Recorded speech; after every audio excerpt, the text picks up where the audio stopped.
In 2006, Al Gore's climate change film An Inconvenient Truth became a box office hit. According to NewScientist.com, that year the Stern Report, commissioned by the UK government, argues that the cost of coping with climate change will be greater than the cost of preventing it. Carbon dioxide emissions are found to be rising faster than in the 1990s, and the U.S. Environmental Protection Agency is taken to the Supreme Court over its refusal to regulate CO2 emissions. The time to act on climate change is now. On Earth Day in 2017, Alison Clausen, the country director of the Wildlife Conservation Society's Madagascar program, said, "In most countries of the world, climate change is an abstract concept. In cities and urban centers around the world, it's hard to fully care why it's important that corals in Australia are turning white, to get more than mildly upset that butterflies in the UK are disappearing faster than ever before, or to get really concerned about the fact that Greenland's largest glacier is likely to melt faster and for longer than previously thought.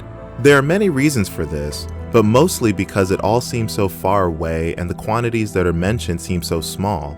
After all, what's a degree here or there, or a few millimeters more of water in our oceans, a few species less than before?"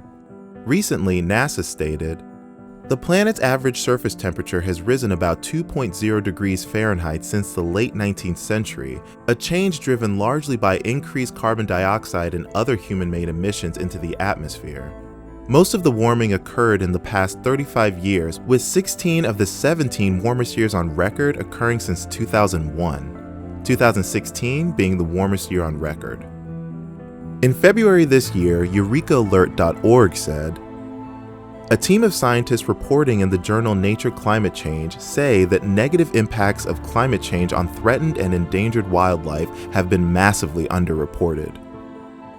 When asked by Fast Company, what would you tell someone who wants to support climate action but doesn't know where to begin, Al Gore said, "Learn about it. Don't let climate change denial go unchallenged. Be a conscious participant in the marketplace because your choices not only help incrementally, but also exert leverage on businesses, and participate in the political process. The threshold for popular democracy making a difference may be higher in an age when big money contributions still play an unhealthy role, but that threshold can be crossed, and we're seeing the impact of all the people showing up at these town hall meetings already. There are now 30 Republican members of the House of Representatives who have changed their positions to be supportive of solving the climate crisis. We don't need many more before we have a working majority in Congress, and it never should have been a partisan issue anyway.